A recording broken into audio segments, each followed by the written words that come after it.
and sisters. You have something to say, and we want to hear it. KBLA Talk 1580 is engagement radio, not outrage radio. A place where your hopes, your frustrations, and your ideas are welcome 24 hours a day, 7 days a week. Real talk, real people, real Los Angeles. KBLA Talk 1580, the station that sounds like the city looks. Tune in on your AM radio dial at 1580. Download our free KBLA 1580 app or listen live on our website at KBLA1580.com. Unapologetically progressive. Keep on. Never say die. Keep on. Like this. Keep on. Never say die. Keep on. Like this. Never say die. Never say die. Keep on. Never say die. Like this. Never say die.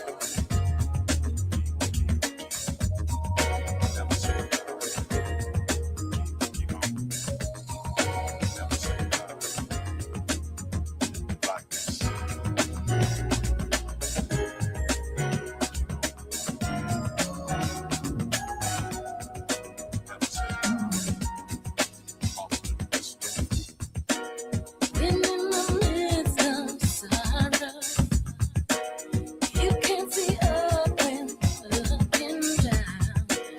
A brighter day tomorrow will bring.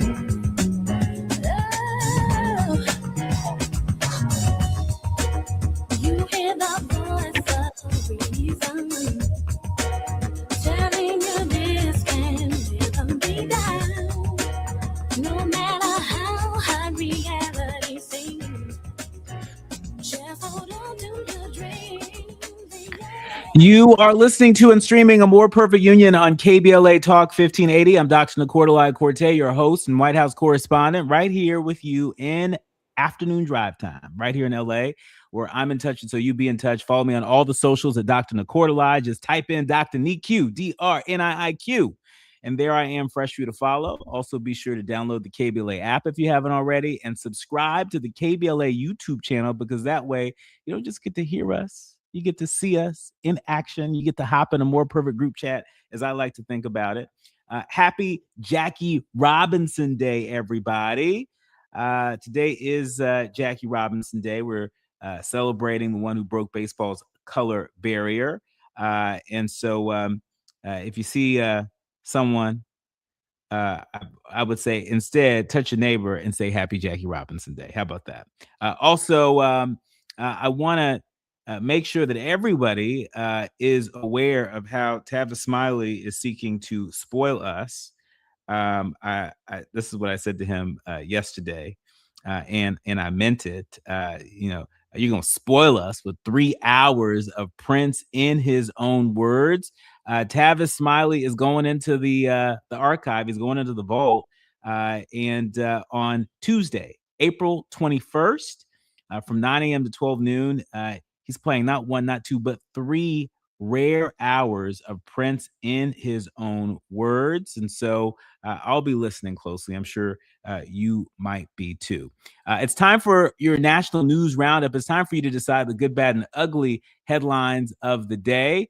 And kicking us off, and again, this is you get to decide what the good, bad, and ugly headlines are of the day. USA Today reporting exclusively that the Pentagon is ramping up planning for a possible military operation in Cuba. You can't make this stuff up. We're already in Iran.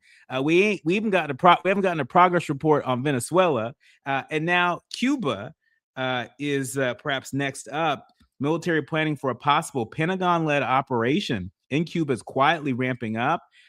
In case President Trump gives the order to intervene. It's according to 2 sources familiar with the order, who spoke, of course, on conditions of anonymity. The directives appear to be an escalation of recent tensions between the U.S. and Cuba that began in January when the Trump administration curbed oil shipments to Cuba as a part of a broader campaign to force sweeping political change on the communist-run island. Wow, our military sure is being stretched, aren't we? and lots of folks are noticing. In fact, this is a divided America is processing this war that Trump has scarcely explained. I want to invite our guest today, one of our featured guests today, Al Reynolds, to join me on this one. Al, welcome to the show. Thank you. Good to be back. It's As good to you know, have I you just- here. It's good to Yeah. have you here. But Americans are weary as the war with Iran, how it extends into the 7th week, and this truce feels extremely shaky. Americans are expressing bewilderment about a conflict that came with little warning. We know that Trump still hasn't really explained it very well, and the Trump administration has the nerve to be preparing to take the fight to Cuba. What do you make of this? I mean, listen, you know that the issue is brewing when not only are Americans in this case are concerned about the war or war talk, but the Republicans are more concerned than anybody else. Now, this in my mind is where politics and reality starts to clash, right? Because publicly Republicans are projecting strength. They are supporting the president, right, behind his war efforts and his thoughts on war and the importance of war. But privately, they're really concerned about how this plays out, and especially with voters. Well, let me tell you something. Voters are also concerned. Americans are also concerned. You want to know why? Because international conflict, Dr. Nicola, shows up in gas prices. It shows up in headlines. It shows up in people's anxiety. We are becoming more and more anxious as these conflicts start to escalate. Now, voters right now are already stretched thin over the war that we're in. To announce additional conflict anywhere is unearthing to us. And here's the truth. You cannot promise stability in the United States, given what we're hemorrhaging from already, right? While we're already seeing the conflict that's happening internationally. That's right. The two don't go hand in hand. Voters feel instability abroad, and we're also feeling it in our wallets and in our hearts locally. That's right. Right? That's right. Yeah. Well, look, and speaking of what people are feeling in their hearts, NBC News reporting that Justice Sonia Sotomayor issued an unusual apology over hurtful remarks about colleague Brett Kavanaugh. We're going to talk all about that and get Al's reaction to that and more. You're listening to and streaming A More Perfect Union on KBLA Talk 1580. More when we come forward. You're listening to A More Perfect Union on KBLA Talk 1580. We've got a lot to talk about. Indeed presents hires you can't afford to get wrong, like a staff accountant at the height of tax season. Congrats. Looks like the company owes, $50 in taxes. How about that? That seems low. Why only 50? Why do you care so much? It's not your money. This is the time for sponsored jobs. This is what happens when you don't sponsor your job on Indeed. Next time, get matched with quality candidates with Indeed sponsored jobs. Visit Indeed.com/hire now and sponsor your job today. Knock, knock, Capital One Bank guy. Wow, Charles Barkley? I just moved into the neighborhood. Can I borrow some Wi-Fi? Yeah, sure, Chuck. That's what the Capital One Cafe is here for. Open 7 days a week at most locations. Oh, can I use your ATM? My dog walker only takes cash. Anything for a neighbor. Can I try the catchphrase? Sure, take it for a spin. There's no fees and minimums on Capital One checking accounts. Nice, Chuck. I'll take it from here. Capital One. What's in your wallet? Terms apply. Visit CapitalOne.com/bankguide for details. Capital One and name member FDIC. Lena Bloom for the Bail Project.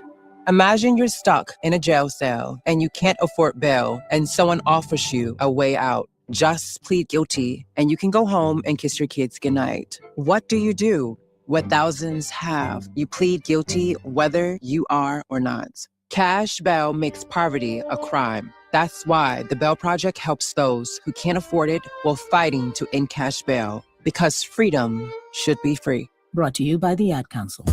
Hi, I'm Zoe Williams, host of The Voice of Reason, weeknights at 7 p.m. here on KBLA Talk 1580, with a personal invitation for you to join me and Insight.me as we present The Healing Box, live at Inglewood's world-famous Miracle Theater, Saturday evening, May 23rd at 7 p.m. Look, I understand your attachment style has been running your life like a rogue algorithm, and nobody has had the courage to press pause. Until now, Dr. Pakoya McCall and yours truly are curating a night where clinicians, spiritualists, and an all-star panel of Black woman healers like Dr. Shalonda Sunshine Crawford, Dr. Jashana Johnson, and spiritualist Precious McGill will join some amazing spoken word artists and the legendary comedian Louis Dix to diagnose, disrupt, and heal your relational wreckage in real time. Listen, bring your trauma. As a matter of fact, bring your baby mama. No, bring your testimony. And if you're still texting your ex at 2 a.m., baby, you're not just invited, you're the target demo. Tickets are moving fast, so grab yours at themiracleinglewood.com before your dating history gets flagged as a pre-existing condition. That's themiracleinglewood.com. We'll see you there Saturday, May 23rd at 7 p.m.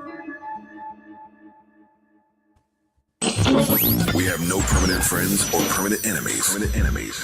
Only permanent interests. As we effort to build a more perfect union. You are listening to and streaming A More Perfect Union on KBLA Talk 1580. I'm Dr. Nicordelai Corte. He is the Al Reynolds, the cultural architect, our politics and pop culture go-to contributor. We love it when you are with us to help us go beyond the headlines, make it make sense. One of the big headlines that's trending this afternoon involves Supreme Court Justice Sonia Sotomayor, who issued an unusual apology over her quote-unquote hurtful remarks about her colleague, Brett Kavanaugh.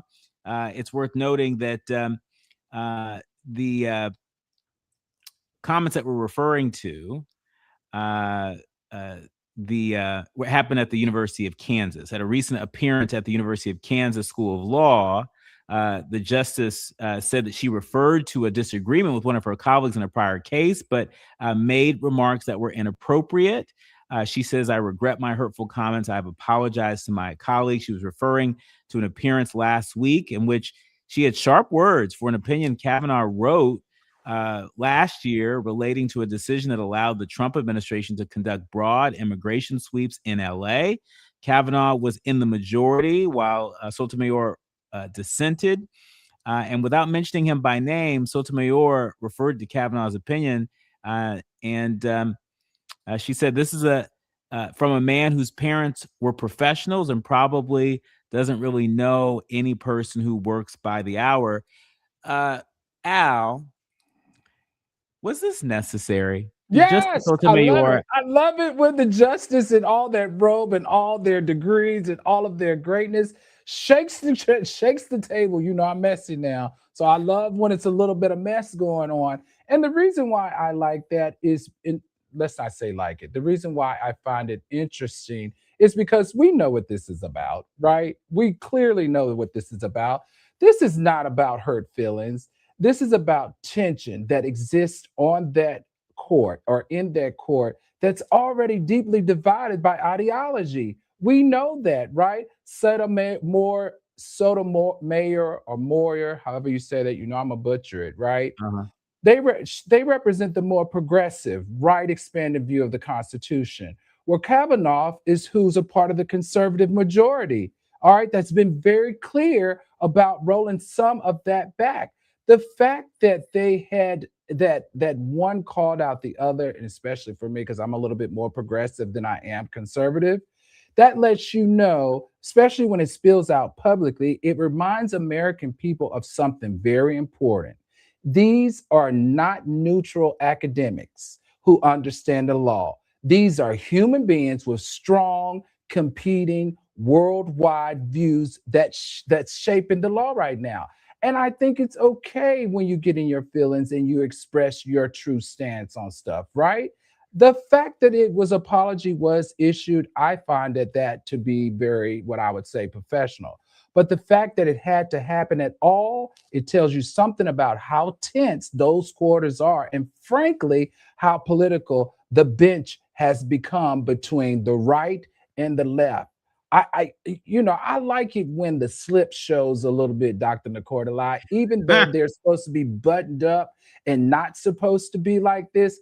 I like it when they show the human side of stuff, and especially from an administration that has created such conflict in the highest justice of our land. Yeah, yeah. And speaking of conflict in group chats and meetings, Republicans are reportedly privately petrified that the Iran war could cost them the midterms. NBC News reporting that many Republican lawmakers and strategists have told sources that they worry that the party has little to run on. And right now, the voters don't see a message or a strategy. That's what one pollster is saying. When I saw this, I thought, okay, water is wet. How could Republicans not see how much they're in bad shape to be competitive in this midterm election, given the state of our economy, given the war overseas in Iran, the military action in Venezuela, the potential pending military action in Cuba, and we can't forget the culture wars that are afoot right here in the United States. What gives with these Republicans in the group chat?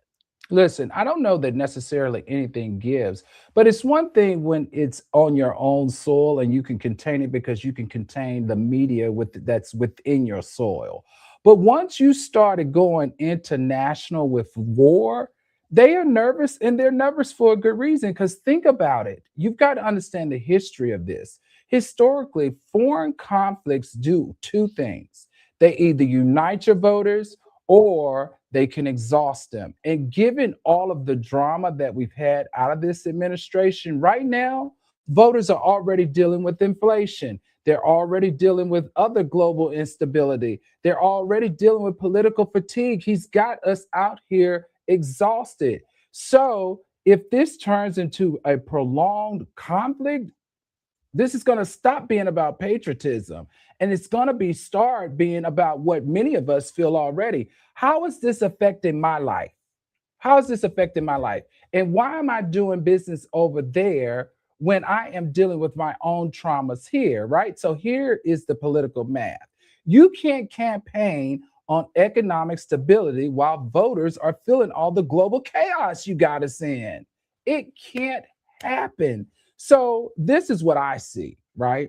I don't know what you're seeing. What I'm seeing is not fear of war for the Republicans. The Republicans are fearing the controlling the narrative heading into the midterms, because Americans are feeling how we're feeling. You're not going to stop us from feeling how we're feeling. And like you said, we are tired. We want to know what's the strategy for all the nonsense, because we're feeling the wrath and no one's telling us directly why. That's how I feel about it. No, I know. I think you're onto something there. I mean, I also think, it's one thing to say, don't believe your lying eyes. It's another thing to say, don't believe your Bank of America account. Absolutely. Or the cost of gas. That's right. Or the cost of gas. Like, you out here playing the ruler of the world. We're out here trying to figure out how to not drive our car as much because the gas prices are cutting into the money that my child needs for basic living necessities. I mean, just in general, that's causing a great deal of uncertainty. And that is not what you want with a lower approval rate as the president, lowest that we've ever had, and going into the midterms. They don't want that heat. Yes. Well, Vice President J.D. Vance felt a little bit of the heat recently as Vance rallied with Turning Point USA. Some supporters bristled at Trump's war and memes and feud. Vice President Vance, he headlined a sparsely attended Turning Points USA rally in Georgia with empty seats outnumbering supporters more than 2-1. Trump's war in Iran, his attacks on the Pope, and a Jesus meme have frustrated some young conservatives, including longtime supporters who question his focus. And even Trump supporting attendees expressed reservations about the president's inflammatory rhetoric on the war and the Pope. I would add that it probably didn't make matters any easier when Vice President Vance was overseas last week campaigning for Viktor Orban, the ideological twin of Donald Trump. He's out there campaigning, and he says in the speech, Al, he says to the folks in Hungary that we share the same, quotes, enemy from within, calling out bureaucrats, calling out universities, calling out the entertainment industry. It seems to me the Trump administration has forgotten their base. And if the reception at this Turning Points USA is any indication, it seems as if that might be starting to seep in, particularly among young conservatives. What do you make of it? Well, I disagree with that, Doc, because let me tell you, the base is still there. Let's not be confused. The base is still there. What's not there is that they're no longer unified as they used to be. In my interpretation, I think the base is still there, but they're not unified like they used to. Now, JD, he's out there trying to hold the line. He's trying to keep the message focused, but it's still the cracks are showing. The more they talk, the more people are questioning what they are doing. People of their base wants to know now what's the plan. Now, we already know what the plan is, honestly, but his base is now saying, what's the plan? Because your personality may have gotten us here, but it's not going to sustain our trust. Once your base starts questioning whether they can trust you, that's when you see the deterioration of your leadership and your power. And I think that's what we're starting to see as we start to see the cracks are showing in everything that they're doing. And for me, right, attention can get you headlines, and that's gotten him a whole bunch of headlines. But where he's fallen short is his leadership, right? Remember, leadership is what keeps people loyal when things get real. And see, he's lived in this fake reality for so long, but now things are getting real. And his leadership is not there. So that's where things are going to start. You're going to start seeing things unravel in my head. And, one of the good parts about this is that it's happening now in the first year of his term instead of the second or the third. Because can you imagine if there wasn't any type of correction or forced correction around this administration's leadership? Right? This right here, these international conflicts are going to force some type of correction.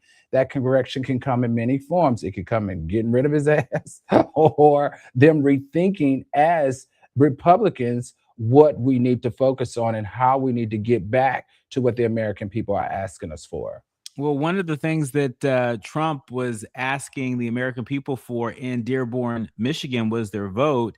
And now they seem to be regretting it. The Associated Press reporting that 18 months after the nation's largest Arab American community helped propel Donald Trump to a second term as president, the prayers have not stopped. In Dearborn, families wait restlessly for word from relatives abroad, hoping that they're safe and mourning those they've already lost. And what began as anguish over the war in Gaza has widened.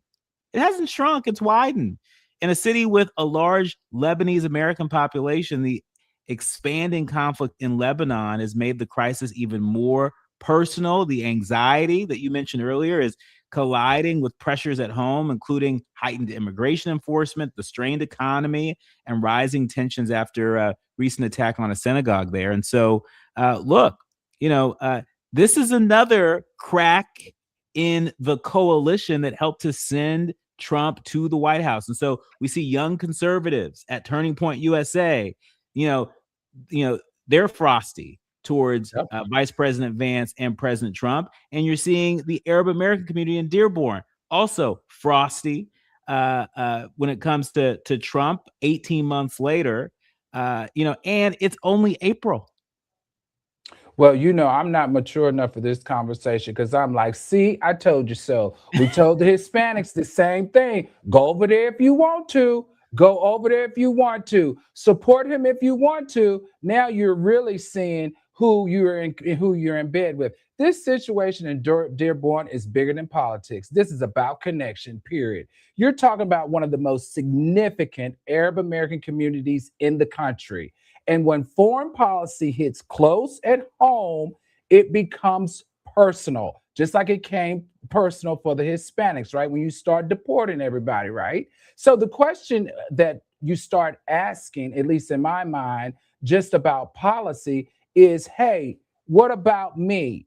How, it's about recognition. It's about respect. Do you see us? Do you understand us? And do you represent us? Because we thought you were going to, okay? Because if the answer feels like no in their mind, that doesn't just shift opinion. What does that shift, Dr. Nicodelai? It shifts the turnout. And in tight elections, turnouts are anything. You now have two groups that once saved your positioning in the president race, right? Two groups now that once saved you are now thinking twice about saving you again, right? This isn't just strategy. This is coalition management in real time. And I love watching it happen. People are tired. People are exhausted, Dr. Nicodelai, right? We can all agree to that. You don't lose elections anymore just on policy. You lose them when people no longer feel seen or heard when they once used to be seen and heard. Mic drop. Mic drop. You're right. That's exactly what it is. It's when they say all politics is local. Yep. We could be entangled in a number of wars and a number of challenges across the country.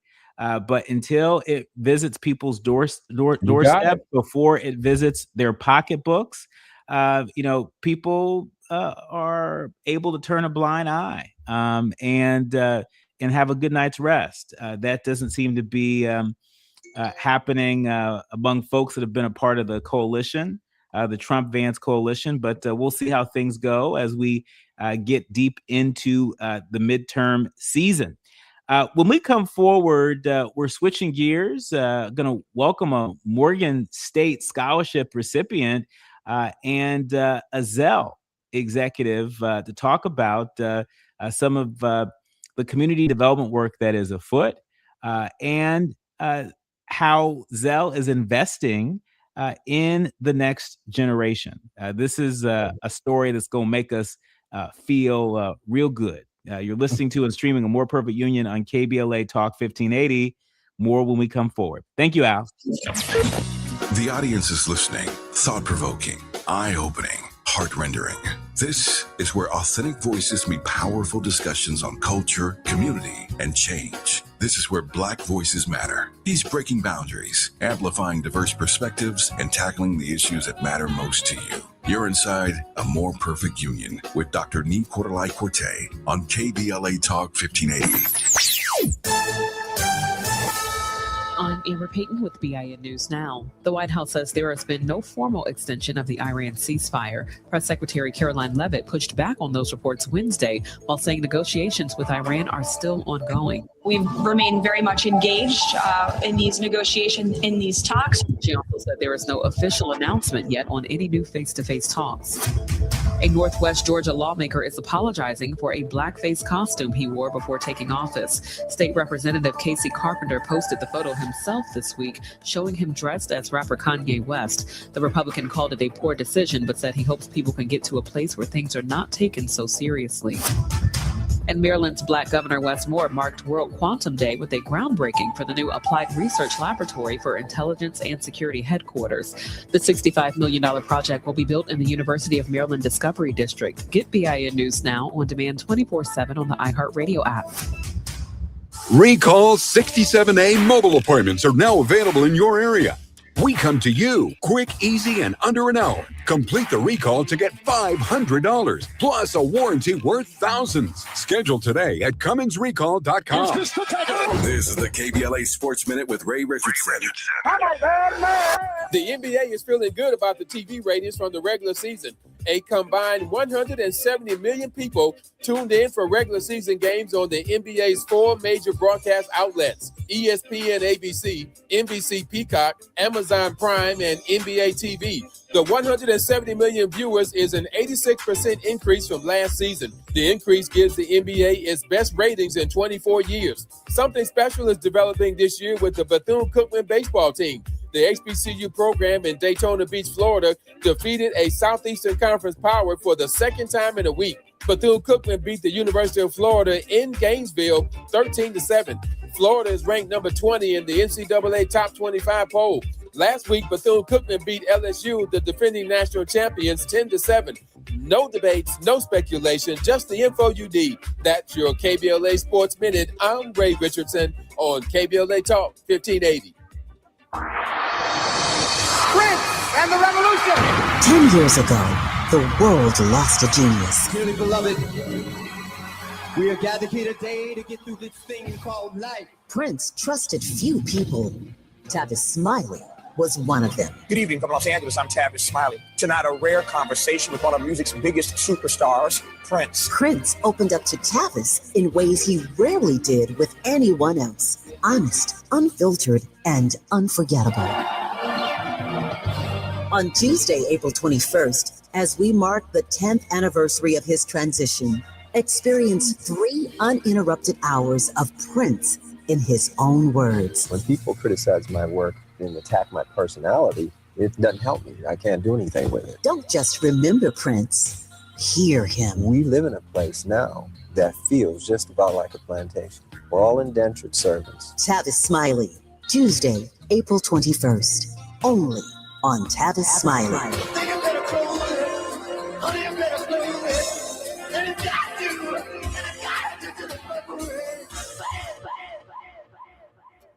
Finding great candidates to hire can be like, well, trying to find a needle in a haystack. Sure, you can post your job to some job board, but then all you can do is hope the right person comes along. Which is why you should try ZipRecruiter for free at ZipRecruiter.com/free. ZipRecruiter doesn't depend on candidates finding you. It finds them for you. Its powerful technology identifies people with the right experience and actively invites them to apply to your job. You get qualified candidates fast. So while other companies might deliver a lot of hay, ZipRecruiter finds you what you're looking for. The needle in the haystack. See why 4 out of 5 employers who post a job on ZipRecruiter get a quality candidate within the first day. ZipRecruiter, the smartest way to hire. And right now, you can try ZipRecruiter for free. That's right, free at ZipRecruiter.com/free. That's ZipRecruiter.com/free. ZipRecruiter.com/free. ZipRecruiter. KBLA Talk 1580. We've got a lot to talk about.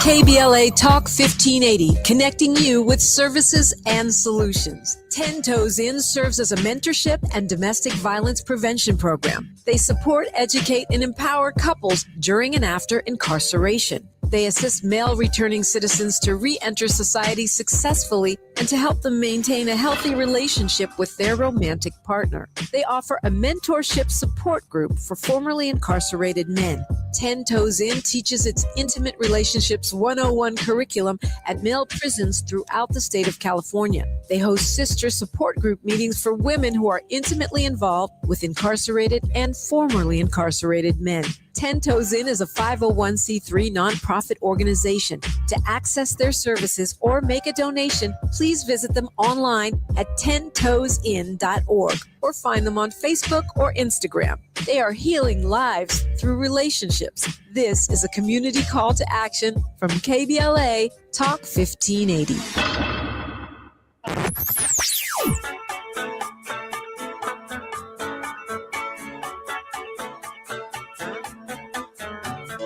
This is KBLA Talk 1580. Talk radio that's music to your ears. We're unapologetically progressive. KBLA Talk 1580. Hit me! National news of consequence, informed opinion, and analysis beyond the headlines. You're listening to A More Perfect Union on KBLA Talk 1580. You are listening to and streaming A More Perfect Union on KBLA Talk 1580. I'm Dr. Nicordelai Corte, and really delighted to welcome my next guest, Denise Leonhard. She's general manager of Zelle. Y'all use Zelle? I use Zelle, among others. But I thought it was actually really cool to see how Zelle is showing up in our community. She recently participated in a chat around how policy and capital access can help expand ownership opportunities. Lord knows we need more support for our small businesses, for our entrepreneurs out there. And it's worth noting that Zelle has announced this Community Development and Entrepreneurship Scholarship. It's a $100,000 initiative supporting MBA students. And guess what? We got one of those MBA students with us right here. Youssouf Barry is with us. Youssouf is from Morgan State University's Graves School of Business and Management, and he's also here with us participating. Welcome to the show, Denise and Youssouf. Thank you. Thank you. Thank you for having us. Well, thank you for being here, Denise. I want to ask you to sort of set the table for us.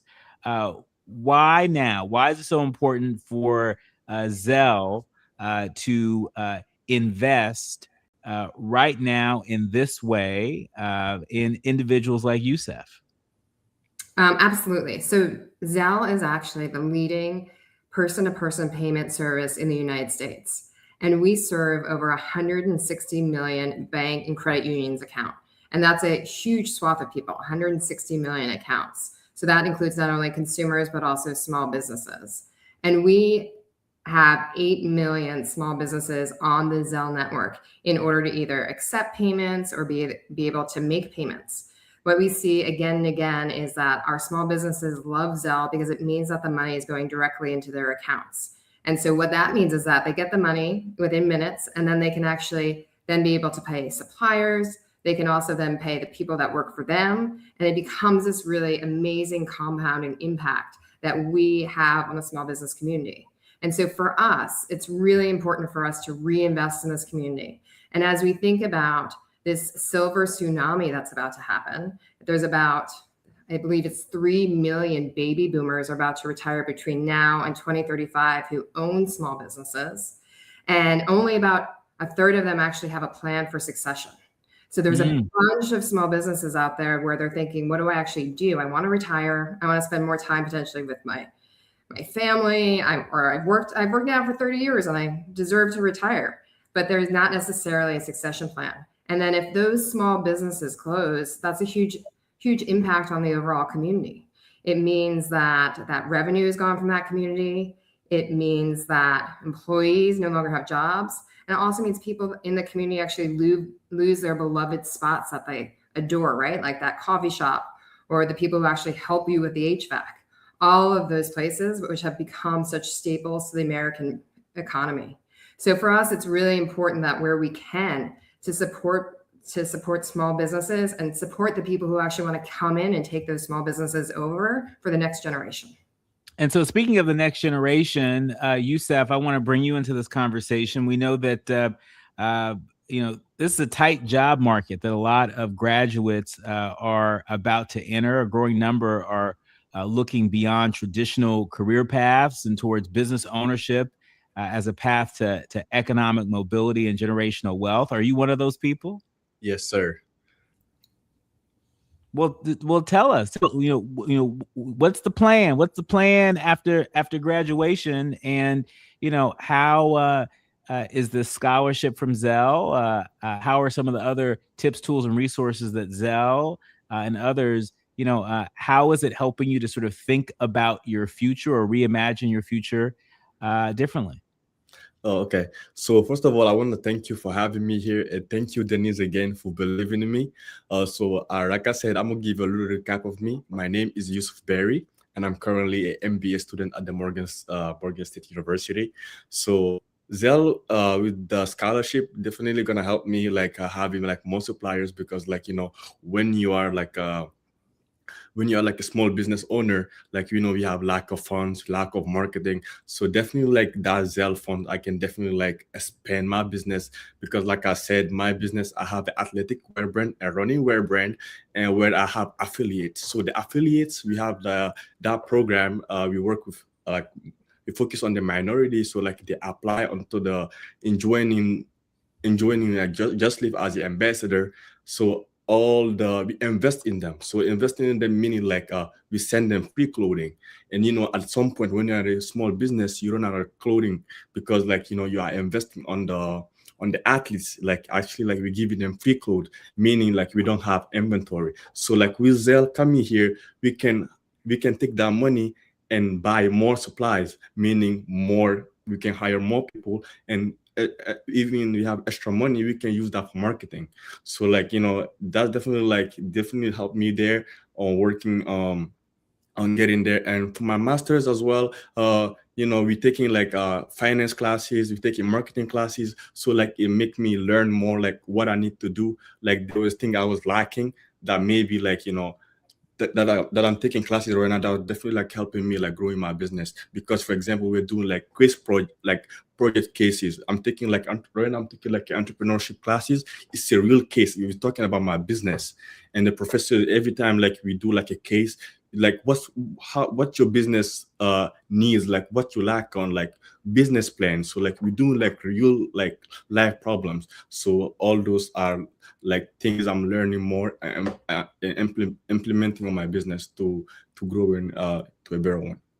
I mean, that all sounds really incredible. It really sounds like a great example of how a company like Zelle is like showing up and meeting the moment. It seems to me that you're not only providing capital that's going to support these small business enterprises, but you're providing them with insights. And it sounds like you all are also making some Zelle professionals and experts also available. Denise, talk to us a little bit about how Zelle conceived of this sort of community development intervention. And again, why now? Because we've seen so many examples of companies that have been, you know, at arm's length with anything that even whiffs of diversity, equity, and inclusion. It doesn't seem like Zelle's running away from that. Well, for us, it's about building partnerships in the community, whether that's the small business community or whether that's just the American community. And so we started to have a conversation and a dialogue with the community development investors, as well as the Congressional Black Caucus Foundation. And we came together and we did a little bit of a mind meld to figure out how Zelle could come in and potentially bring a positive impact and be able to, I think, really think about how we could provide an opportunity for the next generation. So it was that partnership that really started to sculpt this program. And we're really just proud to be part of this and part of this larger community. Yeah, I mean, this really sounds like, you know, you're offering a blueprint of sorts. And I get, you know, that you all just sort of see this as just being a good partner and, you know, investing in the community. But you know, what really sort of strikes me as being a little bit different here, it's not just like, okay, here's the money, see you later. It's here's the money, and what more help can we provide? What more insights can we provide? Talk to us about how that connects to sort of the values of Zelle, because again, there are a lot of platforms that are out there. You know, I use many of them. There's Venmo, there's Cash App. You know, we could name a whole lot of other fintech platforms that people think about. But I want to give you a reason. I want to give you an opportunity to give us a reason to think about Zelle differently from the others. Well, so Zelle really is all about the community. So when you think about Zelle and you think about paying people on Zelle, that's usually you're sending a happy birthday note to maybe a sibling who lives across the country, or it's potentially paying the babysitter when you get home at night, or it's also potentially like paying somebody who's come in fixed your plumbing, right? So all of these really important people in your life that actually support you, whether that's fixing a broken pipe or whether that's actually one of your siblings. And so for us, it's all about that network effect and that community piece of it and those connections. And when you think about, so Zelle is offered through 2,400 financial institutions. And with that halo effect of the banks and being brought to you by your banks, it really is about trust, security, and support. And so for us, it's really important to not only be able to provide that service, but then also go out to our communities and start to build those connections as well. And so this is the, I was just going to say, this is the inaugural year, so we're just getting started. But we have thoughts about providing more financial education and really being able to help the entrepreneurs. Well, when we come forward, I want to delve into that. I want to delve into what's on the horizon for Zelle as you all continue to sort of dig in to the community and make investing in the community even more of a priority. And then also, I want to know what's next for Youssouf Barry, who is one of the Zelle Community Development Scholarship winners here. He has a small business himself. He's about to graduate from the Morgan State University. We want to learn what's next for you and how our leaders, learners, and listeners can support. You're listening to and streaming A More Perfect Union on KBLA Talk 1580. More when we come forward. Striving to make America a nation as good as its promise. This is A More Perfect Union on KBLA Talk 1580. We've got a lot to talk about. Imagine every pregnant person in LA County having the support they deserve. A doula on every block. Doulas provide emotional, physical, and informational support during pregnancy, through labor, and beyond. Medi-Cal now covers doula care. That means you can get the support you need or train to support families in your community. The LA County Medi-Cal Doula Hub is here to help. Learn more and get started today at ladoulahub.com. From station to stage, LA Metro connects you to the artistic heart of Los Angeles. Celebrate this National Arts Month with Metro, exploring galleries, theaters, and cultural spaces across the city. Art isn't just where you end up, it's how you get there. 58 years ago, folks tried to silence a dream. He couldn't. On April 4th, 1968, Dr. Martin Luther King Jr. was taken from us, not because he failed, but because he was winning the fight for a nation determined to live up to its promise. That fight didn't end then, and it can't end now. California is the most powerful state and the most powerful country on earth. But right now, too many people are being left behind, priced out of their homes, locked out of opportunity, told to wait for justice that's already long overdue. Dr. King didn't wait. He taught us the fierce urgency of now and acted. Now it's up to us to carry that same urgency today. We need leaders who will fight the triple evils of poverty, racism, and militarism. Not someday, now. On this anniversary, let's honor Dr. King the only way that truly counts, by doing the work. Ad paid for by Steyer for Governor 2026. 5, 4, 3, 2, 1. Break out the champagne. Everybody get a glass. You know, 5 years goes fast when you're doing something you love. 5 years of being right there with you, in your car, in your kitchen, at work, in your earbuds. And we don't take that for granted, not for a second. When it came time to celebrate our 5th anniversary, we knew it had to mean something. And we're celebrating on the most fitting day there is, Juneteenth. We're still putting the finishing touches on something really special. And before we tell the world, we want to tell you first. Once we announce this event publicly, we expect that seats are going to go fast, really fast. So go to our website right now at KBLA1580.com and sign up to make sure you're the very first to hear what we've got planned before we go public with all the details. You've been riding with us. It's only right you're first to know. KBLA1580.com. We'll see you on Juneteenth for our 5th anniversary banger. Banger, banger, banger.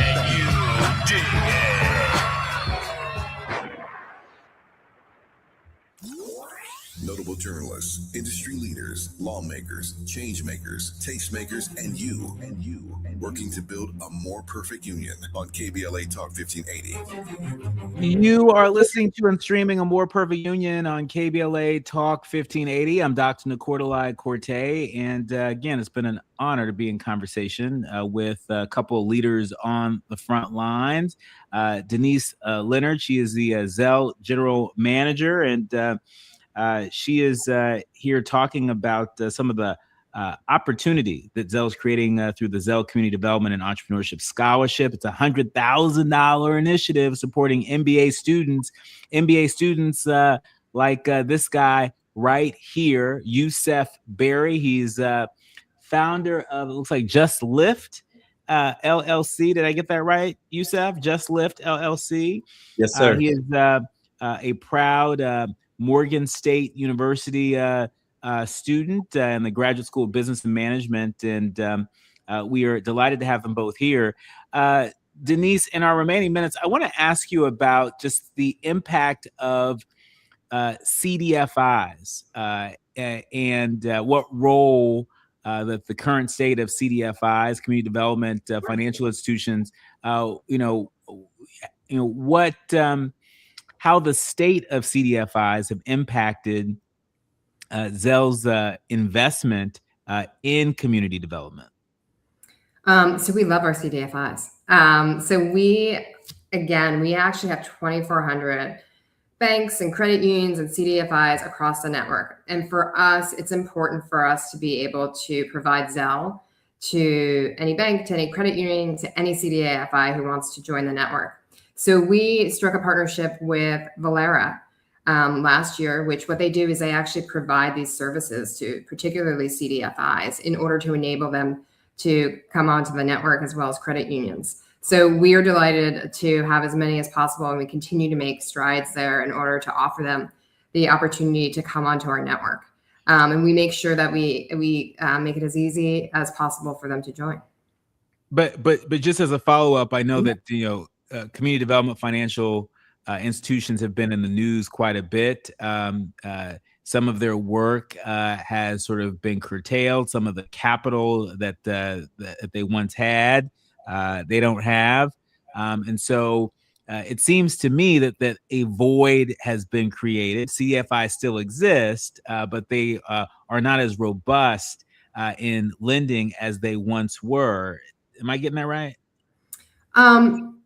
I think you could read the current news potentially as that. I think for us, it's all about like being able to provide them services. So being able to provide CDFIs the opportunity to offer Zelle to their customers to make them even more relevant to their customers. So we definitely are here to support them to be able to provide Zelle. Yeah.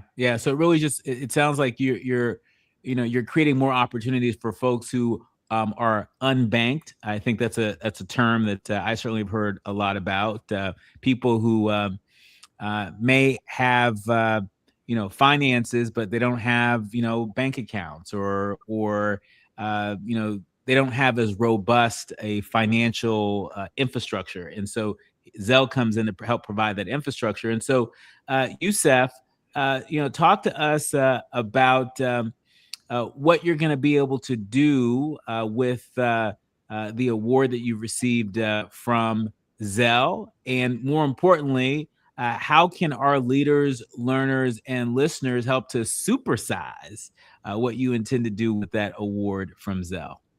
Okay, so before I continue, I want to clarify this. I use Zelle every day. Is to I use it between my personal account to my business account. Like I said, I told you earlier, I have affiliates, and I pay them all through Zelle because it's really trustful, fast, you get it right away. So what I'm looking forward here, currently I have 25 athletes. So my goal with this Zelle scholarship, I will be extending another 25 for the year. That's my goal, another having 50 athletes by the end of 2026. So we're gonna have 50 athletes, and gonna have I'm currently working on the summer collection. So I hopefully it's gonna go well, and take some of that budget and invest on the marketing side, and just have the and just grow the business. And how people can find me, the website is gonna be justliftllc.com. Like I said again, thank you. I'm really excited for this project and looking forward to it. Denise, in our remaining minutes, tell us, what's the message to some of the solopreneurs out there, the entrepreneurs out there that may not know about, this Zelle resource and that might not be thinking about all the ways in which, working with platforms like Zelle, actually might, help to streamline some of the challenges that any new business has when they are getting set up or growing? Yeah, so Zelle is a resource for small businesses to be able to not only accept payments, but then also to be able to make payments, right? So again, it becomes this two-way street to make your finances easier. What I find when I go out and I talk to small businesses, like when you talk to the pizza shop owner, or if you talk to the landscaper, what they really want to do is they want to do their craft, right? The man who makes pizza wants to make pizza. He actually doesn't want to deal with finances. So if we can provide Zelle as a service so people can be able to get paid and then to be able to pay others, we've done the right thing. And so for us, it's really about fulfilling that value proposition so that when that shop owner or when that landscaper gets paid, then they can go buy the mulch and they can then go pay their workers that day. So it really becomes this great cycle of financial empowerment, right? That they have this flexibility and this choice to be able to move money quickly. The other thing that we think a lot about is what other payment capabilities can we provide small businesses? So last year we rolled out what we call our small business tag. So it's the idea that instead of sending a payment to somebody's email or their phone number, you can actually then send it to their tag. So for example, like Denise's dog walker. So instead of looking up my email or my phone number, you could actually send it to Denise's dog walking service so I can get that money. But then it also becomes this branding opportunity. And I think what you'll see for Zelle in the near future is we'll continue to roll out these capabilities to make it just easier for small businesses to build their payments.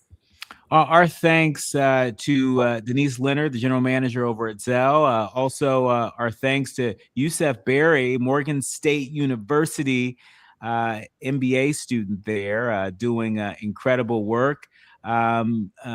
This is great. It's great to learn about a company, a platform that is investing in the future, and it's even better to meet the young person that represents the future that we are rooting for. We'll have to leave it there. My thanks to the entire village helps us produce a more perfect union, including our executive producer, Tavis Smiley, our sound engineer, Brother Andy, our show producers, Faraji Muhammad and Art Sears, and of course, our social media guru, Amir Black. Remember, don't panic, organize. Do what you can from where you are with what you have, but by all means, do something. I'm Dr. Nicordelai Corte, and you've been listening to and streaming A More Perfect Union on KBLA Talk 1580. Thank you.